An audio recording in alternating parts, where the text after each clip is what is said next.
আগামীকাল রাতে প্রথম দ্বিপাক্ষিক সফরে চীন যাচ্ছেন প্রধান উপদেষ্টা ডক্টর মোহাম্মদ ইউনুস।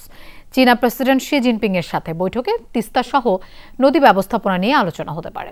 দুপুরে মন্ত্রণালয়ে পররাষ্ট্র সচিব আরও জানান, বেইজিং এর সাথে মানব সম্পদ, অর্থনৈতিক, গণমাধ্যম, বিনিয়োগ ও স্বাস্থ্য নিয়ে সমঝোতা স্মারক ও চুক্তি সইয়ের আশা করছে ঢাকা।